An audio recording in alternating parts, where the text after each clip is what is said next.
saya sangat prihatin karena apa? Perusahaan saya jadi tutup.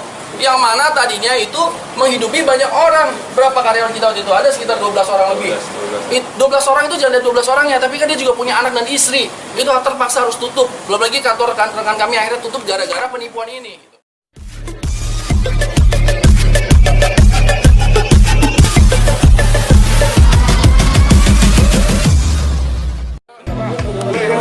Oke ya. Jadi tadi saya udah tanya sama Pak Polisi di atas, memang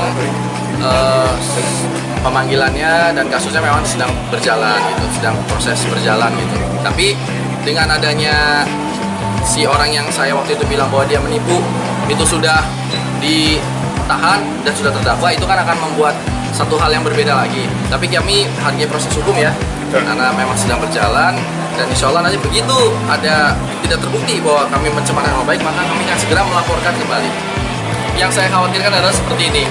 Kalau orang ketika melaporkan atau orang ditipu sama orang, nanti jadi takut lapor ke polisi, takut teriak itu maling. Misalnya ada motor kita dicuri atau handphone kita dicuri. Lalu ketika kita teriak maling, kita jadi takut karena apa? Nanti dilaporin sama malingnya, dilaporin sama orang yang nyuri. Sehingga itu namanya pencemaran nama baik. Nah ini kan harus diluruskan, harus ditegakkan bahwa ya kalau memang kita memang merasa dizolimi dan kita memang dicuri barangnya, maka kita berhak teriak tuh. Nanti kalau ini berkembang terus menjadi satu hal yang aneh, kalau ada maling kita teriakin, malingnya bilang wah pencemaran nama baik, undang-undang ITE dan lain-lain. Nah, saya rasa hal seperti itu memang harus kita luruskan karena sekarang sudah jelas terbukti nih. Lagi-lagi saya tunjukkan foto dua orang ganteng dan cantik ini. Memang dia ini nih yang otaknya dan ini pelakunya. Jadi saya insya Allah dalam waktu dekat akan bersilaturahim ke Kementerian Perdagangan, ingin bersilaturahim, pengen tanya sama humasnya bagaimana mungkin kok bisa ada kantornya, ruangannya kementerian dipakai untuk modus operandi penipuan. Kayak apa? Apakah memang itu terbuka untuk umum, semua orang bisa datang dan mengaku-ngaku dan bisa masuk ke dalam ruangan, atau memang ini memang karena kelicikan yang luar biasa sehingga dia bisa melakukan hal itu. Nah, nanti kita pengen silaturahim dan tentu saja kita ingin menanyakan juga pada mitra kerja Kementerian Perdagangan ke Komisi 6. Saya hubungan baik sekali sama pimpinannya Pak Muhammad Ekal, ingin nanya sebagai mitra kerja, kok bisa ya gitu loh, ada hal seperti itu. Jadi ini menjadi sangat presiden buruk ketika kantor-kantor pemerintahan, kantor-kantor yang dibiayai oleh uang rakyat dipakai untuk modus operandi. Tentu ini oknum tentu yang melakukannya. Cuman kan betapa begitu mudah, kenapa begitu gamblang, nggak ngumpet-ngumpet. Ini benar-benar dibuka. Waktu itu Mas Ridi coba di sini.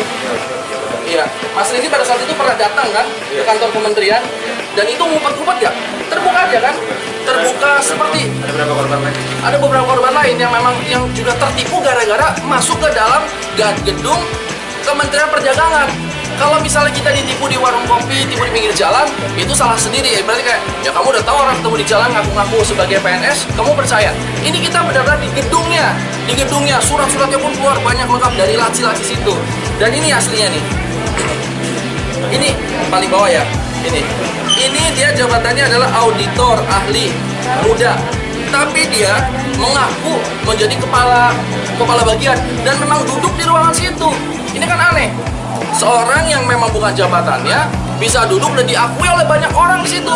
Oh ada Pak Sukawaludin, dibikin seolah-olah bahwa itu benar-benar kepala bagian. Nah ini mengerikan sekali dan saya yakin sekali wahai orang-orang yang tertipu, perusahaan-perusahaan kecil-kecil yang tertipu oleh oknum manusia yang ganteng ini, saya yakin bahwa banyak sekali. Karena dari teman saya aja begitu saya press conference, ada Pak Juan Cian tertipu 4 miliar, Mas Dani tertipu berapa, dan itu sudah melapor saat ini.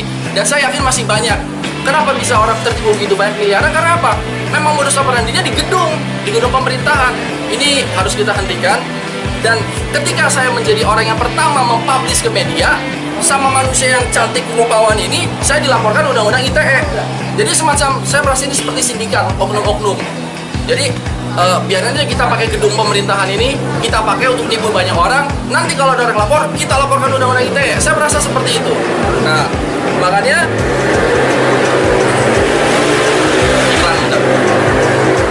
Makanya ketika saya mempublish wajah dan cantik jelita manusia yang bernama Dini Novianti ini, dia melaporkan saya pencemaran nama baik karena khawatir kalau biang keroknya yang ganteng ini juga ketahuan. Tapi karena saya pantang mundur, didukung oleh teman-teman yang solid dan juga kepolisian yang luar biasa profesional, tetap ketangkep ini ekornya, ini kepalanya kan itu. Dan saya tetap mengundang buat rekan-rekan, siapa tahu di luar sana ini ada yang merasa tertipu oleh dua orang ini, jangan sungkan laporkan. Kalau perlu kita publish nomor. Ente mau saya publish nomornya atau jangan dulu? Oh nanti aja. Oh nanti soalnya banyak yang ini ya. Oke, intinya selamat bergabung. Silakan laporkan ke Polda Metro Jaya ataupun ke TKP masing-masing sesuai dengan domisilinya. Laporkanlah orang ini kalau memang orang-orang ini melakukan penipuan terhadap saudara-saudara sekalian. Artinya laporannya masih jalan, Bang ya? Yang dibuat oleh Dini laporannya masih berjalan? Yang Dini melaporkan saya masih berjalan gitu. Nah ini makanya saya minta kepastian seperti apa, dan ini akan sedang berproses. Tapi sebenarnya Dini sendiri untuk kasus penipuan yang saya publish waktu itu ya sudah tersangka. Besok sidang, besok ada sidangnya jam berapa? Jam paling siang 12. Besok sekitar jam 12-an di Pengadilan Jakarta Selatan gitu. Nanti kalau memang mau melihat penampakannya langsung silahkan datang ke sana. Modusnya apa Bang waktu itu? Iming-imingnya apa? Menjadikan power organisasi? Iya, jadi kami bukan tipikal orang-orang yang pengen cepat kaya dan rakus,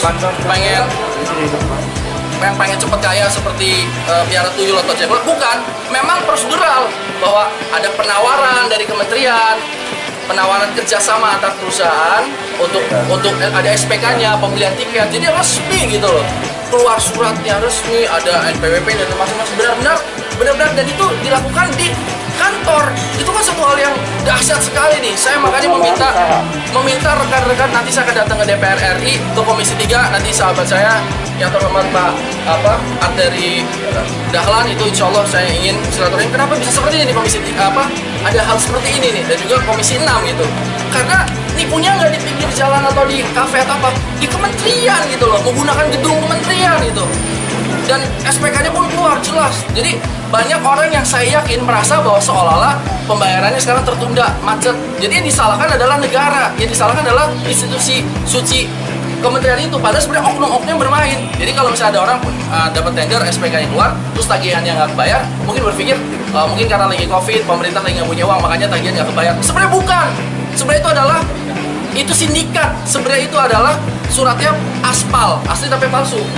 Formatnya, bentuknya memang seperti asli, tapi ternyata tidak terjadi apa-apa di situ. Tidak ada kas yang harus keluar dari kementerian. Oknum menipu, dan itu puluhan miliar. Jadi ini saya yakin bahwa insya Allah Pak Hakim Agung, Pak Kejaksaan Agung juga akan memantau. Dan terima kasih pada teman-teman jaksa yang sudah tegak lurus, hitam putih, salah-salah, benar-benar gitu. Nah, insya Allah ini akan dikawal terus. Saya minta teman-teman media untuk terus mengawal kasus ini karena ini udah tidak bisa dimain-mainkan lagi nih. Sudah dilihat oleh banyak orang, dan saya akan silaturahim ke Pak Hakim Agung yang insya Allah juga sudah saya anggap sebagai orang tua saya sendiri sejak beliau di Lubuk Linggau sehingga di Batu Raja pun insya Allah saya akan datangi untuk meminta bahwa pengawasan yang ketat ke bawahnya. Seperti itu. Bang, tendernya apa sih Bang? Total berapa? Sudah hampir 25 miliar. Pembayarannya secara apa itu? Pakai cek, dan ceknya cek kosong. Tendernya apa Bang? Tendernya apa Bang? Tendernya pembelian tiket perjalanan dinas. Dan saking jahatnya orang itu, jadi ini yang saya yakin banyak orang yang masih takut untuk melapor. Karena apa? Ketika kita melapor, kita dilaporin balik, plus kita dilaporin ke pengadilan. Jadi pencuri-pencuri ini, yang maling-maling ini, yang cantik dan ganteng ini, ketika kita mau marah, ketika kita melapor polisi, dia laporin kita ke pengadilan. Buat prestasi. Jadi memang orang yang nanti yang mungkin tidak punya lawyer, yang mungkin lawyernya masih rada-rada awam gitu, jadi mundur. Kenapa? Wah, kita baru meminta uang tagihan kita yang harga 200 juta atau 300 juta, kita dilaporin ke pengadilan, dilaporin ke Polres atau apa. Jadi akhirnya udahlah, ikhlasnya 200. Kaliin aja 200 juta dikali berapa? Kalau 20 orang udah berapa? 20 miliar kan. Jadi maksud saya, ini memang sengaja saya gembor-gemborkan dengan semangat 45 bahwa pasti insya Allah banyak orang-orang yang tertipu yang mungkin nominalnya nggak miliaran, yang misalnya cuma nominalnya 300 juta, itu kan nanggung tuh mau lapor hidup segar mati tak mau Pak, karena nanti dilaporin ke pengadilan, dilaporin sama malingnya, dilaporin. Ini hebatnya. Jadi maling pakai perangkat hukum seolah-olah merasa dia benar, padahal dia adalah maling gitu loh. Nah kalau kayak kami kan alhamdulillah nominalnya besar-besar tuh, di atas saya 8 miliar, ada yang 4 miliar. Jadi kita memang memperjuangkan betul-betul, dan alhamdulillah masih ada sisa-sisa lah sebelum kita akhirnya melakukan banyak PHK. Saya sangat prihatin karena apa? Perusahaan saya jadi tutup, yang mana tadinya itu menghidupi banyak orang. Berapa karyawan kita waktu itu? Ada sekitar 12 orang lebih. 12 orang itu jangan 12 orangnya, tapi kan dia juga punya anak dan istri. Itu terpaksa harus tutup. Belum lagi kantor rekan kami akhirnya tutup gara-gara penipuan ini. Gitu. Nah kalau yang cuma 300 juta, 200 juta mungkin orang segan. Udahlah, ini apes. Udahlah, ini mungkin tagihan mandek atau kredit macet atau apapun namanya. Nah ini menjadi perhatian khususnya untuk penyelenggara negara, baik di yudikatif, legislatif ataupun eksekutif, bahwa banyak orang-orang yang memanfaatkan jabatannya, oknum-oknum yang memanfaatkan seragam, yang memanfaatkan gedung-gedung pemerintahan yang ada di uang rakyat, tapi dipakai untuk hal seperti ini. Kira-kira seperti itu. Uangnya terus gimana kata dia?